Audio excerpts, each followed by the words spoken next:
Good evening, everybody. Namaskar. Professor Mani welcoming you on behalf of the Bombay Management Association to the next edition of our Wednesday Wisdom webinars. We are indeed honored and privileged to have with us in our midst Sri Manish Sabharwal. For those of us who may have not heard him on some other platform or forum, or not read about the wonderful work that he has done in our country, let me venture to introduce him to you. He is the chairman and co founder of Teamlease, which is India's largest staffing and human capital organization.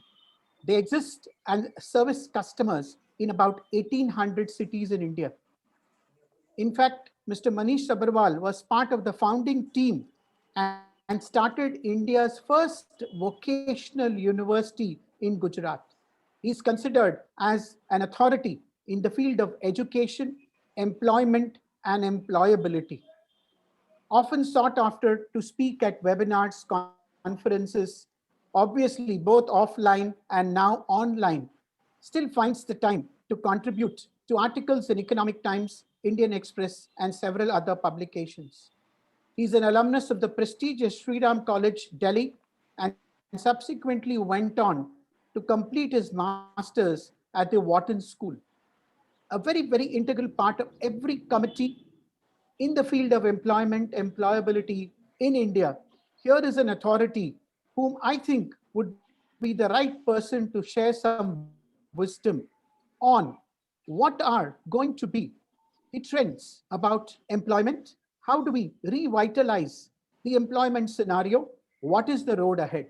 Thank you, Manish Sabharwalji, for agreeing to be part of this Wednesday Wisdom webinar with BMA. We look forward to an enlightening evening with you. Namaskar. Thank you, Professor Mani. It's an honor to be here. It's a pleasure to think about Bombay Management Association. I lived in Bombay for many years. As in the early stages of your career is what you remember. I'm now based in Bangalore. But all of us have sort of been living through an interesting year, let's call it. The planet is taking a gap year. And then obviously, when the planet takes a gap year, that means all the rules are sort of being questioned, all assumptions need to change. But most importantly, it becomes much harder to predict the future.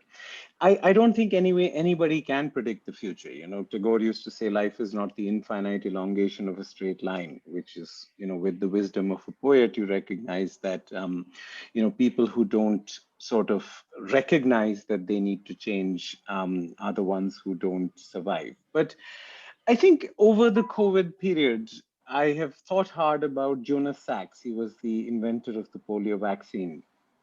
He once said that the most important question to ask yourself is, are we being a good ancestor? As an entrepreneur, as a policymaker, but most importantly, as a manager, that's a really important question, because the most difficult thing is balancing the next quarter and the next quarter century, right? I run a listed company. Investors ask me every quarter, I have to report my results. And as you get to my age, you realize that a 20-year plan is not 21-year plans. And life sort of creates urgency, but you need to balance. True leaders balance the next quarter and the quarter century. And in the next quarter, there is lots of pain in India. There is a 3 lakh crore shortfall of GST. There's a 2 lakh crore shortfall of income tax. There's probably 3 to 5 lakh crores of NPAs coming down the pipeline. But, we're all in the same storm, but we're not in the same boat. Depending on which industry you're in, depending on which sector you're in, depending on which geography you're in, depending on how concentrated your clients are, it's really important to think about handling COVID very differently. But in the short term, it's really unmodellable. I know people wanted lots of things the government to do, but in the short run, things are unmodellable, right? All policymakers can do is ensure that, the virus doesn't lead to death, unemployment doesn't lead to hunger, and liquidity problems for companies don't lead to bankruptcy. Or at least what you want to try is that the broadest shoulders carry the heaviest burdens. So it's very hard to do that in a country like India, where the fiscal plumbing, the payment plumbing, the welfare system plumbing hasn't developed as much as we would like it to. But we need to be careful with expecting magic from sort of fiscal and monetary policy. I would say that COVID has exposed India's pre-existing conditions, inadequate formalization, urbanization, industrialization, financialization, and human capital. But most importantly, COVID has created three windows for India if you look forward. So we can focus on the pain of COVID, which is universal. Everybody in the planet has suffered on some account of COVID, some more than others. But let's focus on the three windows that COVID has created. It's created a global window, it's created a structural window, and obviously it's created a policy window. The global window is not as obvious to people who don't follow finance carefully, but 60% of the world's bonds now trade at less than 1% interest. 30% of the world's bonds trade at negative interest rates. So fixed income securities have become no income securities. If you think of bank deposits in India, yielding a certain amount of interest rate, well, in Switzerland it's minus, in Germany, Japan it's minus. So when fixed income becomes no income, you will overvalue growth. And India is one of the few countries in the world with 20 years of growth ahead of it, which is a large country with 100 or 300 million people. I think there is China fatigue in the world. China factory refugees are, if they're not looking to move away from just in time, their supply chains are being reconfigured to just in case. And obviously, India is attractive to global foreign direct investors and portfolio investors, as we are seeing. We topped the world in FDI last year. Foreign investors have been piling in. So there is a global window which India hasn't had for a long time. I think there's a structural window. The world of work, world of education, and world of organizations are being reinvented, right? The world of education, in a world where Google knows everything, knowing is useless. Learning how to learn, thinking about your own plan for personal lifelong learning. There are only 5 ways of lifelong learning: the roles you do, the experiences you have, the books you read, and the people and the net relationships that you have. And we need to curate lifelong learning. And that's a unique opportunity for India to rethink education than traditionally. I think world of organizations has changed. When the first Fortune 500 list came out in 1955, the average life expectancy of a Fortune 500 company was 65. It is now 14. So most companies don't live for 65 years, they live only 14. But if a company only lives for 14 years, what is the value of a pension promise from that company? Can you even trust the pension promise? Will that company invest in training and development? So that's a really important shift where companies, when the British left India in 1947, human life expectancy was 31. It is now 65, 68. So actually human life expectancy has doubled while corporate life expectancy has come down to 1/4. So that's important to think about why that happened. But I think it offers an important opportunity for India to rethink organizations in the world of work, which was traditionally always organized around offices and around employment. And I think now we will think of a world of work where offices will not go away. I mean, an argument against offices is an argument against cities. New York, there are benefits to coming together in cities. New York's GDP is equal to Russia for a reason. It is a small city, but equal to Russia, which has almost 15% of the world's land, but New York's GDP is equal to Russia because there are benefits to coming together. So that's the same benefits that we get from going to office. But I think there will be more flexibility, and I think all work will not be done under an employment contract anymore.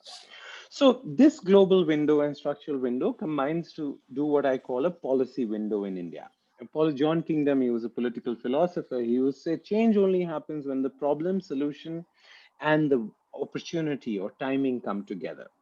And I think because in India, we've known what to do for a long time, right? You could change the date on the Kothari Committee report of 1968 and not go very wrong in higher education. You could change the date on Rustamji report of police reforms of 1979. I can give you a committee at least 20, 40 years old, which has told us what to do, but it didn't say how to do it.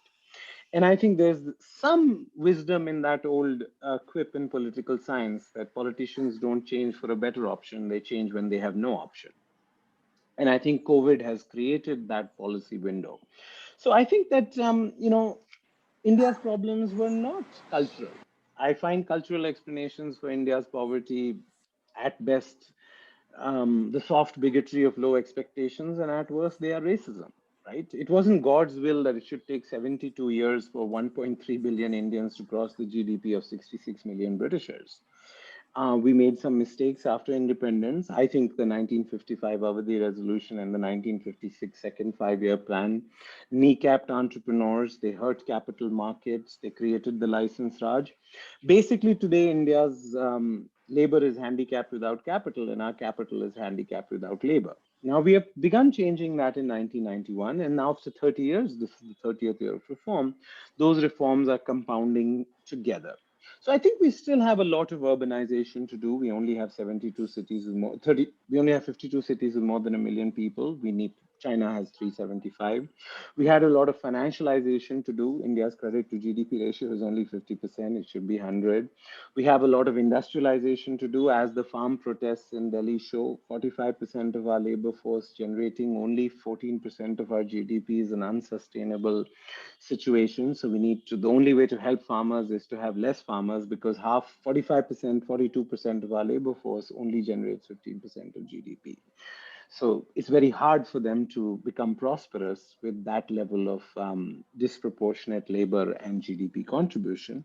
And of course, we need to do a lot on education reform and rethink education. You know, in 1942, in a Warda conference, Gandhiji had proposed Nai Talim, which was sort of thinking about experiential education, apprenticeship. But the 1948 Radhakrishnan report, the 1968 Kothari, 1986 new education policy didn't embed that. But the new education policy really is thinking of rebooting education, giving Purna Swaraj to our universities, rethinking many interdisciplinary and multidisciplinary things that have held us back in a 21st century world where intangible assets matter more than tangible assets. You know, if you look at the stock market now, book value or accounting book values have very small correlations with market cap. And that is just a reflection of the fact that most assets in the world are now intangible assets. They are the culture of a company, they are the ambition of a leader, they are the brand value, they are the performance management system in a company, these are all software of companies. And so your factory or this is very important, but as a percentage of market value, fixed assets and tangible assets have come down. And that makes financial analysis complicated. That makes managing companies complicated. So essentially, if we step back, you know, I think that China is having a good COVID by some standards. Its economic growth has recovered. It'll probably be the only large country in the world with growth. But on certain level, COVID has exposed exactly why the world should be careful about China, right? And that export-driven manufacturing is not available to us. So I think that the budget 2 days ago was really a continuation of 3 or 4 mini budgets, but it's sort of a broader transformation of India where we recognize that when 1978, when Deng Xiaoping started opening up, he was lucky. He caught a 30-year super cycle of global growth, global openness to trade, and global deconstruction of manufacturing.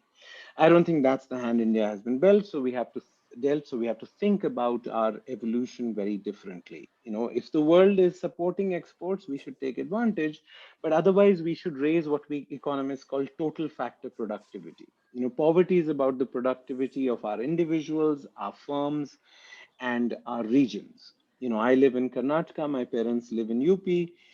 Both states have the same GDP, but Karnataka does it with 1/4 of the population.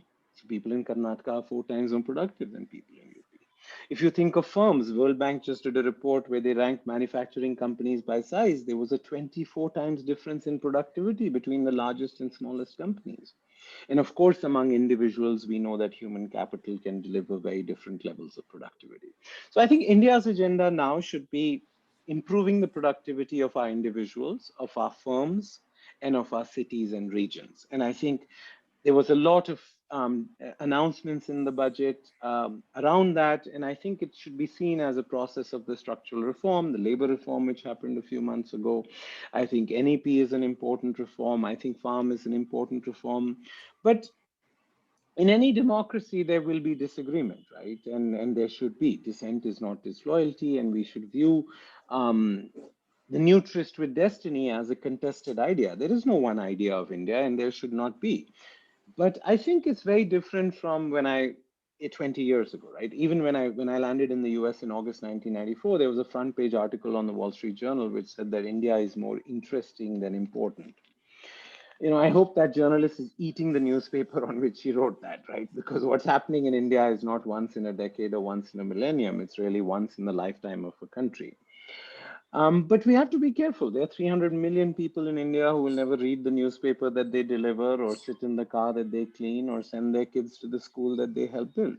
I work for a people supply chain company. We have hired somebody every 5 minutes for the last 15 years, but we have only hired 5% of the kids who came to us for a job. So every month we have between 1,50,000 and 2 lakh kids come to us for a job, and we only hire 5 to 10,000 of them.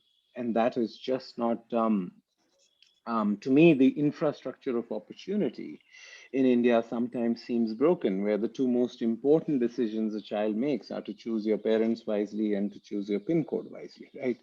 I obviously did that.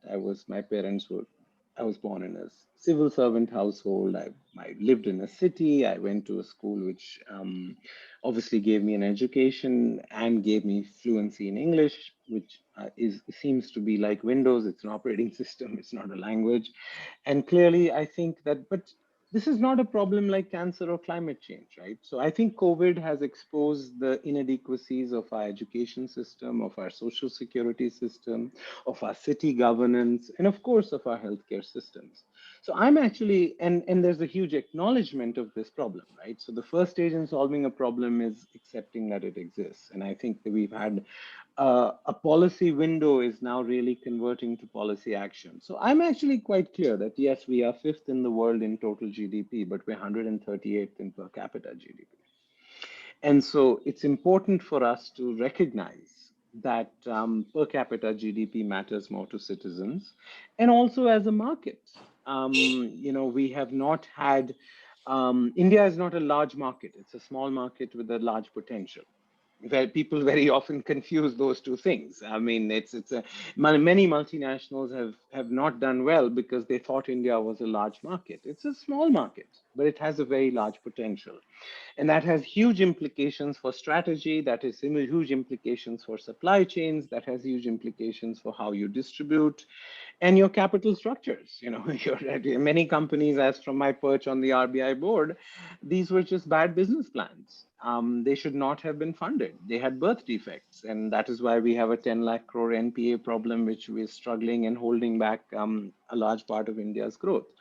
So my sense is actually it would be horrible for me to say India has had a good COVID, but I think India is having a good policy COVID. I think that many decisions which were pending. So what a crisis like COVID does is it doesn't increase support for change. It reduces resistance to change. And that's really what I've noticed, that the resistance to change, because the status quo people are seeing is not working for them.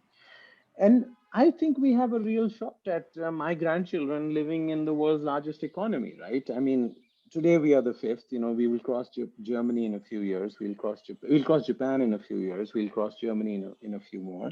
And then there's only China and the US. They are much further ahead of us. We are a $3 trillion economy. The US is a $24 trillion economy.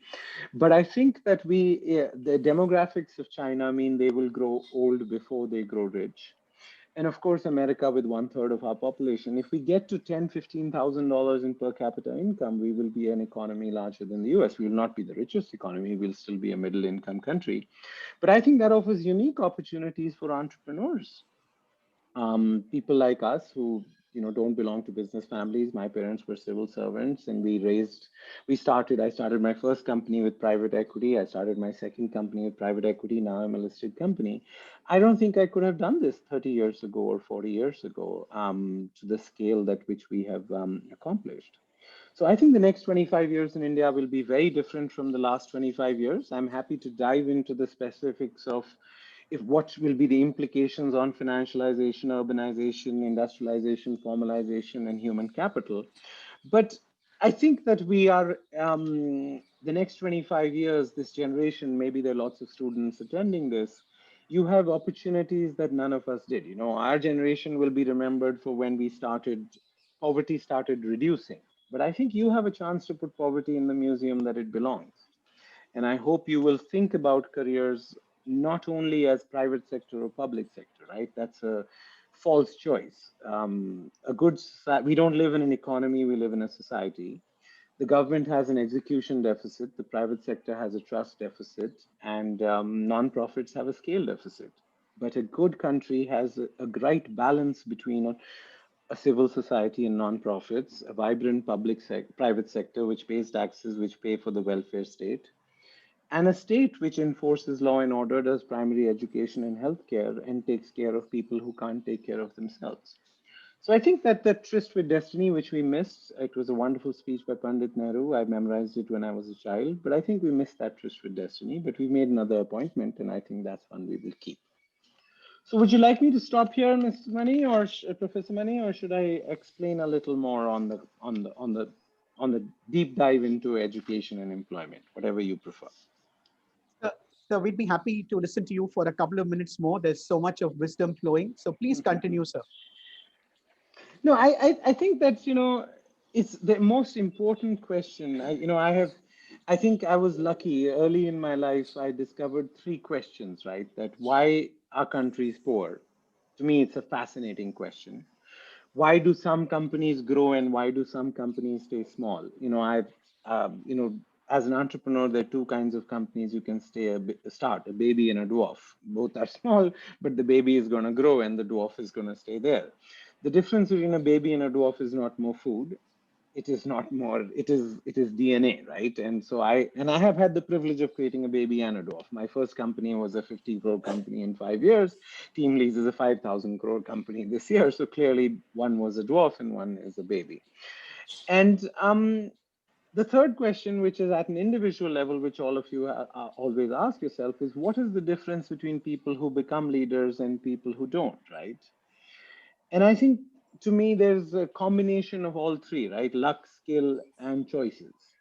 Obviously, there's an element of luck in all these three things. I mean, Saudi Arabia is not a particularly human capital rich place, but it is a rich place because it is lucky with the oil that it pulls out of the ground. But I don't know how sustainable that is. So, whenever people talk, as you get to my age, you realize that luck really matters for countries, for companies, and for individuals, right? In fact, one of my favorite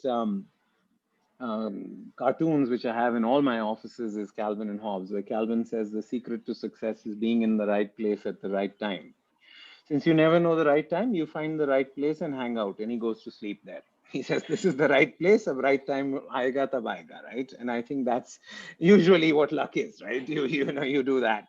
But I think in addition to luck, there are people who tend to be more lucky, right? To me, what's most fascinating is IDBI and ICICI were started at a similar time, but have had very different destinies. Lupin and Elder Pharma were started at the same time. One doesn't exist, and one is a market cap of 50,000 crores. Infosys and Zensar were started at the same time. Infosys' market cap is 4 lakh crores, Zensar is 20,000 crores. So for me as an entrepreneur, I think hard. And, it's not about capabilities. Dumbledore tells Harry Potter in Chamber of Secrets, it is our choices more than our abilities that reveal what we really are. When you're young, you think it is abilities, but as you go older, you realize that choices, judgment, prudence, risk management, ambition, risk taking, these are sort of intangible capabilities. So I think as a country, we have to think about why India is poor. I think most of us entrepreneurs have to think about why out of 63 million enterprises, only 22,500 companies um, um, have a paid up capital of only more than 10 crores. So 6.3 crore enterprises only translate to 22,500 companies with a paid up capital of 10 crores. And obviously, as individuals, we know that, for example, IT is only 0.8% of India's labor force, but it generates 8% of GDP. Contrast that with agriculture, which is 45% of the labor force and generates 14% of GDP.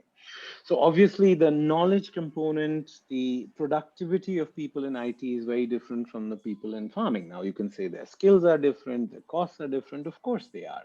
That's what modernization theory is.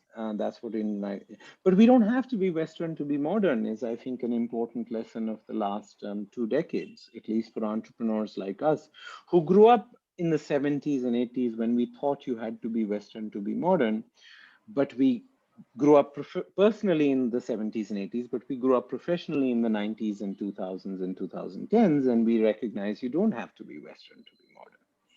So my sense is that from our perspective, I think as I ended earlier, that India is at a unique opportunity both as a country for Indian firms and for people sort of willing to grab the opportunities that we have right now. So I'll stop here. All right, sir. I think that was indeed very, very inspirational and set the tone for our discussions to come. I have a couple of questions in the chat box, and if you permit, I'm going to share some of them with you to seek your perspectives.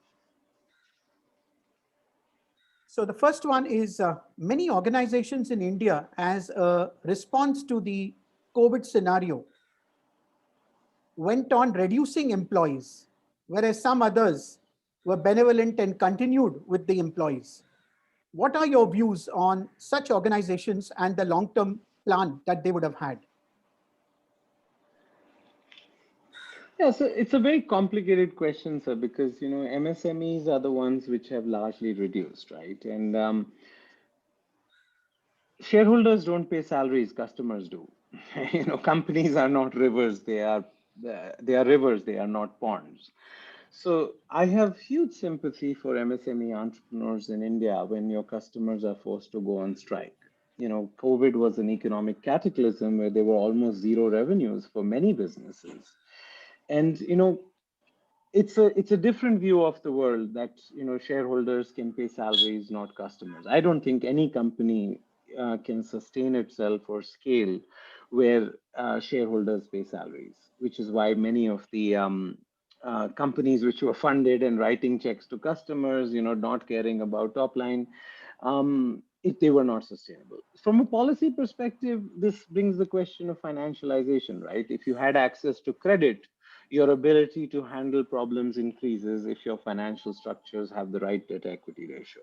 So I wouldn't sit on judgment on people. Nobody likes firing employees. It's the worst part of any person's job. In fact, employers, even the smallest one I know, recognize that productivity of employees goes up with tenure.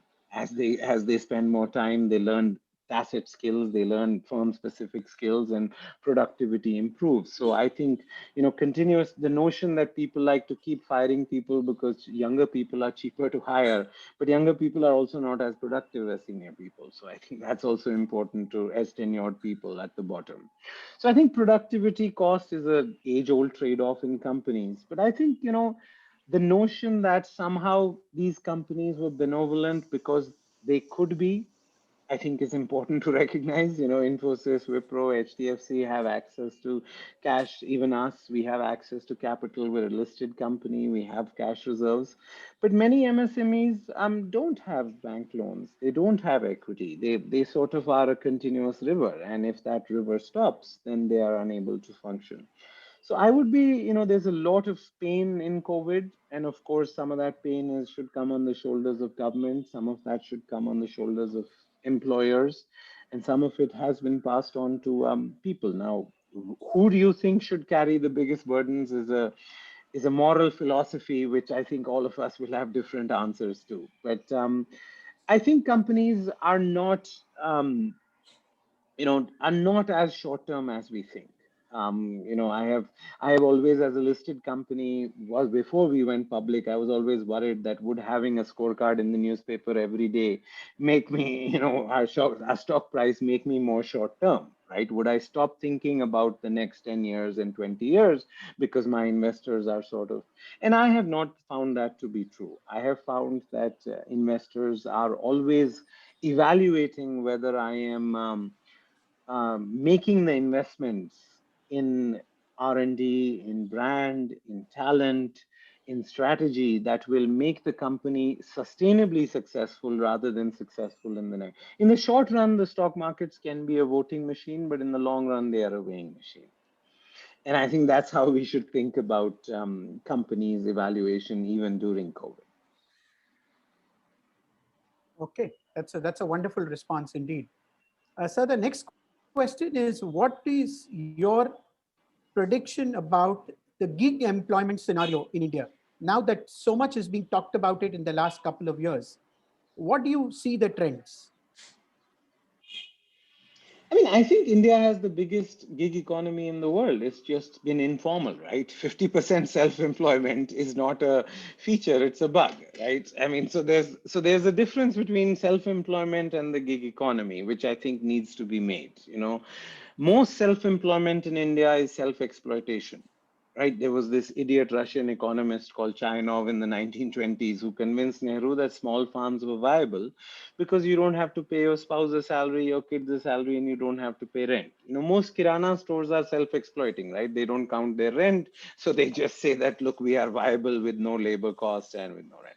So I think the gig economy, as all of you, as the questioner probably means, is the formal self-employment, which is Sure. higher productivity because of access to technology, because of access to demand aggregation. Why is a Ola driver more productive than a Kali Pili taxi driver in Bombay? Because demand, the Kali Pili driver is not getting demand to coming to him. He has to wait on the road to be hailed, while Ola is always seeking demand, so his downtime is lower.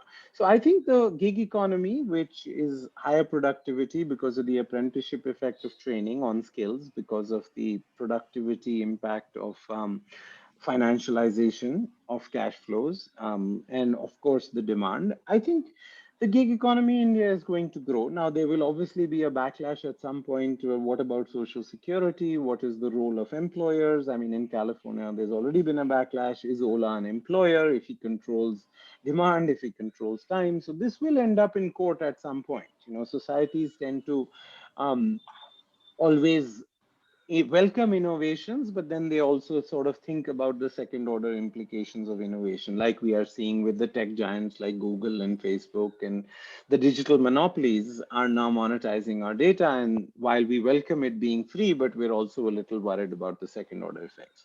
So I think the second order effects that you see, the tech lash, as it's called, against big tech, which is happening in the rich world, you will see some backlash against the gig economy, but we will see. I think that net, a job is better than no job, and a higher productivity gig economy job is better than the self exploitation of informal self employment. You know, Avinash Dikshit, he's one of my favorite professors at Princeton. He always reminds me that life is second best at best. Right. I wish I could give everybody, you know, in the labor market a permanent job with an index-linked pension, which we paid, you know, a lakh a month, but that's not going to be possible for our economy. So I think the gig economy is here to stay. The gig economy will expand, but obviously the gig economy providers will have to deal with a society's view that employment is important. Social security is a part of employment. Okay, while on Okay. employment, a related question was, how is the digital divide going to Mhm. affect employment? I think the digital divide is, you know, COVID has bridged a lot of the digital divide. It was a mandatory digital literacy course for everybody on the planet. So I think it has accelerated digital literacy substantially. I don't think we have eliminated the digital divide, but I think digitization has been brought from 2030 to 2020 in 9 months, right? The normal pace of digitization, which was going to happen, has been brought forward to 2020. So I think that the reality is that we are on our way to it's not more cooks in the kitchen, it's a different recipe. Smartphones will become cheaper. But the question is, as we were discussing before the session, do we want to do all our learning online? Do we want to do all our board meetings online? You know, work from home has become living at work. So that's also not that fun, right? There are no partitions, there are no pauses, there are no. So I think, as with most things, we will go from the extreme 7 days, 6 days in office, everybody physically there, to 6 days at home, everybody on Zoom, to somewhere in between. So I think the digital divide is getting bridged. I think digital divide will actually get bridged much faster than the literacy, because digital literacy is much easier to learn than the traditional literacy as we defined it. So I think the digital divide will not be as much as the alphabet divide or the numeric divide used to be in the past. Forget about the management divide in skills. So I think the digital divide is has a big dent has been created in it because of COVID, and I think it'll probably keep going down even further. Okay, I'm handing over to Indrapal Singh ji. Please go ahead, sir. Yeah. No, Mr. Sabharwal, you mentioned about India being a country with huge potential, but I think it's been taking far too long to realize the potential. I mean, in the sense that in last 20 odd years, average graduate finds as difficult as it has been always to find a job or getting admissions into postgraduate studies of choice, getting a decent salary and the living quarters, etc. So I doubt whether even in next 30 years, we will see the kind of, desirable level of standard of living coming for our grandchildren and their generation. The rate of change seems to be far too slow. I mean, so when I started my career, we were $300 per capita income. We're now about $3,000 per capita income. Of course, when I started my career, China was also $300 per capita income, but now it is $10,000 per capita income. So essentially, in 1991, we had the same per capita income of $300. Today, they are 10,000, and we are only 3,000. But my sense is, there are fixed costs to democracy. We can't do what China is doing. It doesn't. We have chosen. I don't think many of us who idealize China economically would not want to live there. So we would love to just do what they did economically, but I doubt I want to move to Beijing or live in ways that so I would say that I think that democracies do change. I think, yes, of course, between 1947 and 1991, we made some bad economic choices. See, we took two risks at independence. One was universal franchise, which was a reckless experiment. No country had ever given universal franchise at birth. Most countries first gave voting to the landed, then they gave it to the rich, then they gave it to educated, then they gave it to women. Some women in Switzerland got to vote in 1972. So universal franchise has worked out very well for India. India and Pakistan, born on the same night, have had very different destinies because 3 million people in India win an election. But economically, that choice of socialism or mixed economy or commanding heights of public sector or sort of handicapping entrepreneurs and creating the license Raj did not work out for us. So I would submit that that mistakes take time to remedy. We started remedying the mistake in 1991. We made some mistakes in 1991. We didn't include formalization. We didn't include corruption. We didn't include education reform. We didn't include tax reform as much as we could have. We're fixing that now. Countries are perpetual entries. So I'm actually quite clear that with the current sort of 6 to 7% levels of growth, we will be the fastest growing economy in the world because of our past sins for the next 10, 20 years. But I think we have also made the investments now that we could get there. Now, obviously, bad urbanization shows up in various ways, right? How do you find a place to live in Bombay? Many of you live in Bombay. But that is why Bangalore and Hyderabad or Gachibowli outside Hyderabad or Magarpatta outside Pune or Mohali outside Chandigarh or Gurgaon outside Delhi have been more vibrant than Bombay in terms of job creation, because the difference between real wages and nominal wages is much less in these places. So I think that, at least from my vantage point that I sit, I have been working now for, say, 30 years. And I would say that India's best position now than any time in the last 30 years on all aspects of it. Now, have we solved the problems that we have? Of course not. But do we have a real shot at it because of our relative positioning in the world in capital markets? So we're very attractive to global capital. So if you say the binding constraints for India are four things: land, labor, capital, and how they combine. We don't have a shortage of land. You can give every Indian household half an acre that fit into Rajasthan and half of Maharashtra. We don't have a shortage of labor. There are 150 million people Vella right now. They could probably be employed. And we don't have a shortage of capital. So how we combined was the regulatory cholesterol, right? What economists call total factor productivity, or the Solow residual. And that's what the reforms are trying to address. We're trying to address total factor productivity, or the Solow residual. So I think that, the regulatory cholesterol is still a bother. We put out a infographic a few months ago. There's 67,000 compliances, 6,000 filings, which changed 8 times a year, 8 times a day last year. I think people have now acknowledged that that's a bit too much for small entrepreneurs to handle. So, my vantage, and obviously this will every where you stand on an issue depends on where you sit. From where I sit, I think I think the next 25 years will be very different from the last 25. Uh, Okay, thank you. I'd now move on to Mr. P. Shankar. Please go ahead with your yeah, question.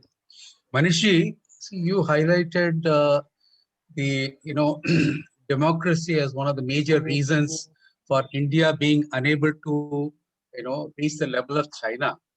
But in my opinion, most of the problems in India are related to the economic disparities between the high income to low income, the low level of education, the low level of healthcare, and poor environmental concern. In my view, these are much more than the difference between the democracy and the authoritarian government. Please comment. Well, I would say China's high education, high women's labor force participation, high healthcare was a child of their authoritarian tendencies. While Mao's two-child policy has been very bad, or in the Cultural Revolution plus the Great Leap Forward, 30 million Chinese died, which was a tragedy. But what the communists and authoritarians did was invest heavily in R&D, invest heavily in human capital more than anything else. So I agree that correlation and causation is difficult to unpack. And I didn't say I think I just said there are fixed costs to democracy. I think India has many opening balance challenges. Our colonial experience was very different from the Chinese colonial experience. But I would say, of course, but what we can turn around the question is, all the things that you highlighted, are they the symptom or are they the disease? Right? It's very hard in economics or in political science to unpack which is the symptom and which is the disease, because slow healthcare outcomes, or all I wanted to make the case is, I don't think our problems are cultural. A lot of people tend to say, oh, we Indians have a cultural issue and that's why we're poor. That is not true, because post 1991, the same Indians started growing at 3 or 4 times what they had been growing for 40 years. The Hindu rate of growth of 2% became, we have grown at 7 to 8% since 1991. So our economic assumptions were wrong. I agree. I think we are changing them. I think and a country is a perpetual work in progress, right? You're not really ever going to have, and unlike companies where we have a 31st March, countries don't have a 31st March, right? So I think that the challenges that you highlight are real. Some of them are symptoms. I would make the case to you. The underlying disease is human capital in government. Civil service reform is a very important thing we need to do. The underlying investments in education that we are starting to unleash. But yes, I mean, I'm not saying that I can explain the difference between India and China. I have a thesis, and as with most political scientists, we are learning that this is a multivariate model. And over time we will hopefully see which one works. Over time, we did not expect authoritarian. We thought democracy and capitalism were needed to work together, but China has proven that they can become rich without democracy. But the question is, can they become a middle income country? Can they become a rich income country? There is no country with more than $40,000 per capita income which is not a democracy. So in the long view, we will have to see. Most authoritarian governments tend to get caught in a middle income trap, which is somewhere between $7,000 and $15,000. So, when Chow En-Lao was asked by Henry Kissinger in 1972, what would you think is the impact of the French Revolution of 1789? He said, it's too early to tell, in 200 years. So I would say let's hold our horses about China. It may be too early to tell where China is going to end up 50 years from now. It has a lot of internal contradictions. And I think India tends to be noisy. The noise to signal ratio in India is obviously much higher than China. But I think that politics, there was a wonderful book by Bernard Crick, I think in 1962, called In Defense of Politics, where he said that in a democracy, when you disagree, you play politics. But in an autocracy, when you disagree, you chop off someone's head or shoot them. And so when people say, "Oh, you're playing politics," I'm saying, well, that's better than shooting you, right? I mean, politics, a lot of people look down on politics. A lot of intellectuals like democracy but don't like politics. One is not possible without the other. So I would submit that I think our politics and our democracy in the long run, I think, is more sustainable than what China has. But obviously, all of us have been wrong about China over the last 20, 30 years, and we have much to learn from them in terms of execution. But I'm not sure we need to learn how they run their government from them. All right, that's a very, very interesting response. Thank you. I'd hand over now to Mr. Ernest Fernandez for your observation and question. Please go ahead. Mr. Sabharwal, you made a very interesting statement that we live not only in an economy, but in a society. The economy is measured in statistics. Society is measured in individuals. Somehow what seems to have happened is, who are the people who are to bring about change in India? We talk about the government all the time. Who are running this country? The middle class. Who are the civil servants? Who are the judges? Who are the entrepreneurs? And the middle class are looking in every budget for reform as to how much they will benefit. What is your opinion about the sensitivity of the middle class who are running this country to the bulk of the population who are poor? We have tied up ourselves in all types of rules, which the middle class, in fact, administrators are party to as well. If you want an existence certificate in India, you've got to go to a bank and the bank manager has to sign that you exist. After that, you submit it for pension and they say, we want the certificate of a medical doctor. They don't take the authority of the bank manager that you exist. So to prove that you exist today, you have to pay 100 rupees in a bank plus 18% GST, which is 118 rupees. So I think civil service reform is the meta reform. I agree with you. I was born and brought up in Kashmir. I wish Patel had won over Nehru on the Kashmir argument, but I wish Nehru had won over Patel in the civil service argument. In Nehru's autobiography, he writes the Indian civil service is neither Indian nor civil nor a service. Right? He wanted to completely reboot that. A civil service system for which had 1 lakh people to rule over 300 million people is not appropriate for a democracy. The elite approach of the civil service will not be consistent with a democracy.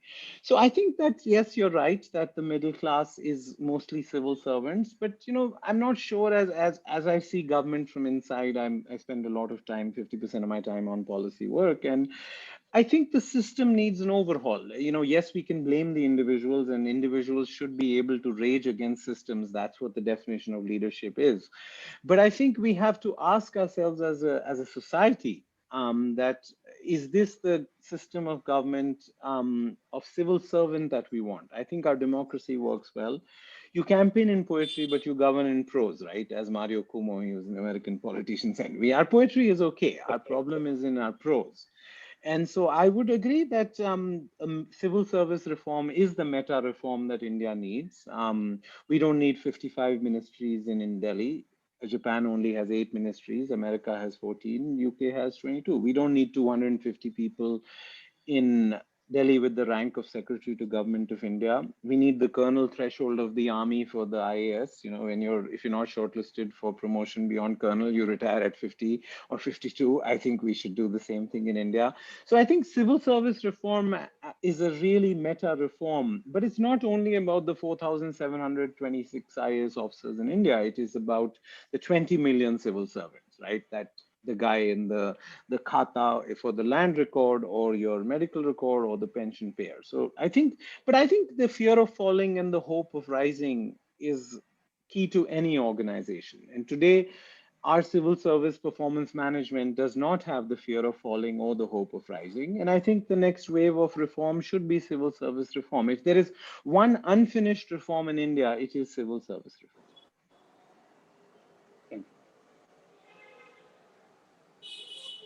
All right. Ajay Kini, over to you. Go ahead. Hi, Manish. Good evening to all of the participants here. It's nice to see you, Manish. And as usual, I admire the knowledge that you have put across in such a short time. And I must really put on record my appreciation for the fluency with which you have been talking today. My question to you is that you mentioned that, you know, the last 25 years and the next 25 years is going to be different. But then one of the major points that everybody has been talking, and it also reflects in the data, is the employment opportunities that India has been generating. And if the next 25 years have to be a different and better, then how do you think that what should be done for generating the employment opportunities that has to go up substantially? Thank you. So I don't think the role of the government is to set things on fire. It is to create the conditions for spontaneous combustion. Because there's a big debate today on whether we should offer subsidies for labor intensive. Now, everybody has a different labor intensive industry that is their favorite. Some people like leather, some people like textiles, some people like light manufacturing. But manufacturing has changed, right? I mean, the employment elasticity of manufacturing because of automation, because of technology has come down. So I think that, you know, the peak of any country's labor force in manufacturing was Britain in World War II. It was 45%. China peaked at 28, America peaked at 31. India is at 11%. So I don't think we'll ever get to 45, 33, or 28, but we can go from 11% to 18, 19%. Purely because Make in India is becoming Make for India. Right, that $64 billion in foreign direct investment is clustered in areas where domestic consumption is getting to critical mass. So I think manufacturing going from 11 to 18, 19% of employment, agriculture coming down from 45 to 22%, and services, which is a broad category, is really the future of employment. See, governments are not very good at picking winners and losers. We've tried industrial policy before. It didn't work out too well for us because nobody has enough information. But what we did learn was that if our land markets are transparent and competitive, if our labor markets are transparent and well regulated, if our capital markets are transparent and well regulated, entrepreneurs will combine land, labor, and capital in ways that the new wave of entrepreneurship is coming from young people, it's coming from foreign capital. And what is an Indian company anymore? I mean, HDFC is 60% owned by foreigners, Tata Motors has 50% of its sales outside India, Lupin makes 80% of its profits outside India, but they are Indian companies in that sense. So I think that, you know, yes, it seems like a daunting puzzle that, you know, the government should decide where employment is and subsidize it. I think that if we urbanize India, formalize India, financialize India, and raise our human capital and do a massive dose of ease of doing business, I think India will create the jobs that it needs. Now, where will those jobs be? I don't think anybody has been able to predict it, by the way. You know, I have studied 50 reports by countries about trying to predict where long run growth will be. You know, UK in 1980, US in 2020, Japan in 2030, you know, Brazil in 1990. I've studied 50 reports. All of them have the efficacy of palm reading or astrology. Right, you cannot predict where jobs. 50% of the jobs created in every decade since the 1960s in the US did not exist in the decade before that. So it's clear to me that, you know, you cannot predict where jobs are, but there are certain fertile habitats for job creation. India traditionally was an infertile habitat for job creation, but now I think we are getting our act together. But would you agree with me that it is not the employment generation part is not only the government's responsibility? All the corporates and all the people have their responsibilities too. Absolutely. I think that jobs will not be created by government. In fact, just like we have seen peak oil in the world, we've probably seen peak government employment in India. Thank you. I think I'm going to respect your time, sir, and we'll just take up one more question before we call this session to a conclusion for this evening. And that question pertains to, what do you project is the future ahead? Will it be more of education or more of skilling as far as the young generation goes? I think the boundaries between skilling and education will blur. William Butler Yeats once said, education is not the filling of a bucket, it is the lighting of a fire. My education was the filling of a bucket because I did a CBSC board, right? So I would submit that the boundaries between education and skilling will blur because the world is becoming much more complicated. And it's hard to unpack skills in a traditional education because traditional education was for a certain kind of job. Traditional skills were for a certain kind of job. But today, the way the world of work and the world of organizations is evolving, that conversational intelligence is a more important intelligence than knowing how to price an option. Serendipity intelligence, the 21st century intelligences are soft skills, conversational intelligence, serendipity intelligence, political intelligence. These are all 21st century skills, how to build allies, how to build coalitions, how to make compromises. When you say something is more important than what you say, how you say something is more, these are all soft skills. So in a world where soft skills matter more than hard skills, the boundaries between education and skilling are becoming irrelevant anyway.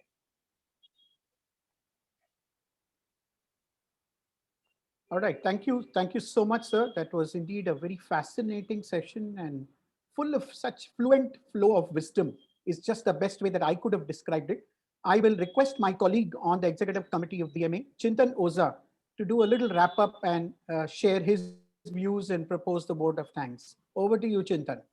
Thank you, Manish, sir. Thank you, Manish. Definitely, it was an insightful session, and you, being the thought leader, provided a view from the captain's deck. So this has got us a comprehensive view of what are things around, what to look in future.